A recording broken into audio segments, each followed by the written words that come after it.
my name is Ramon Trinidad. I'm a debate coach at Brighton High School. I've been a coach for 3 years. I'll be entering my 4th year next year. I got involved with debate, I'd say, 3 years ago. I had the debate coach at Brighton High School. We had an English debate at the time, and he had been bugging me to judge one of the rounds, but I just didn't have the time because it was my first year teaching. But I remember there was one day, we had Debate en Español at Brighton High School. There was a tournament at Brighton, and he said, Ramon, this is a good opportunity for you to judge a round, and they're looking for volunteers. And I did. I signed up, I volunteered, and I watched these two incredible debaters debating in Spanish, and it was the first time that I had seen kind of like that level of rigor in my first language, right? I hadn't seen that since I came to the States. And so I fell in love with that idea. The minute that I just saw the kids debating in Spanish, showing their skills, I said, okay, I want to be a part of this. How do I do it? That's how I got involved with debate. I have two favorite debate memories. One of them I remember is our first tournament at Brighton High. We had no idea what we were doing. It was our very first time debating. It was my introduction to this thing, right? So I hadn't really no idea what I was doing. But all the debaters were very nervous on the way to the tournament, as they always are, but even more so because we had never done it.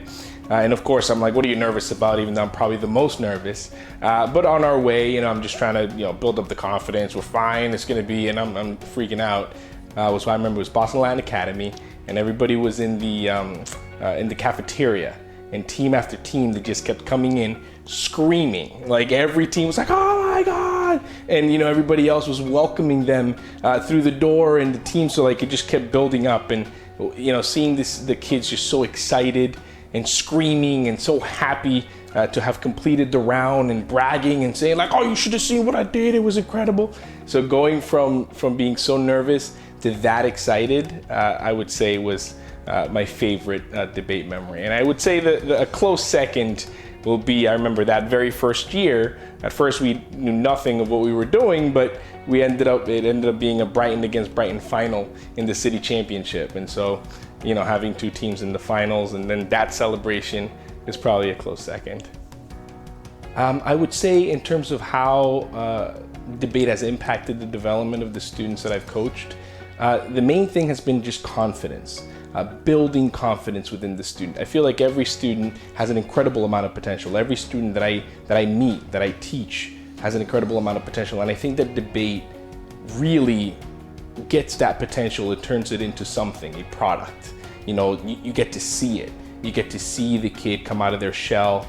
You get to see them debate. You get to see them argue.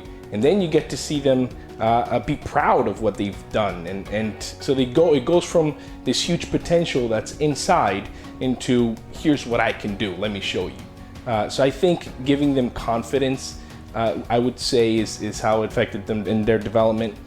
In terms of what's made possible for them through debate, I would say that I have several students who have gotten scholarships, and I know for a fact that it is because they've been on the debate team.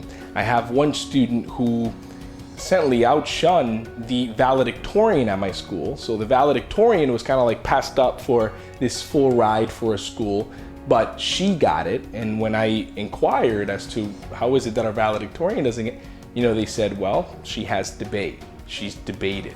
And I think so debate has been a difference maker, not only for her, but I also have a student who's waitlisted at Harvard University, again, an English language learner who came to America. And I would argue that one of the main reasons how an English language learner can come here, learn the language and then demonstrate what she can do academically has been through debate. And I would think that, we're seeing a lot, hopefully she gets into Harvard, but regardless, I think being on the wait list and me knowing that debate was a big reason for that, these are some of the opportunities that open up for our students.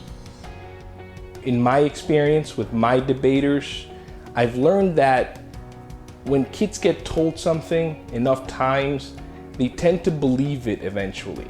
And I feel like many of our kids are usually told, you don't speak right, you don't think right, you're not doing things right, you need to fix it, you gotta learn how to do it.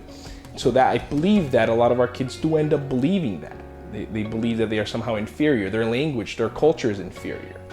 But I think the same happens in debate. I've learned that if you tell a kid enough times, you can do this, you're gonna kill it.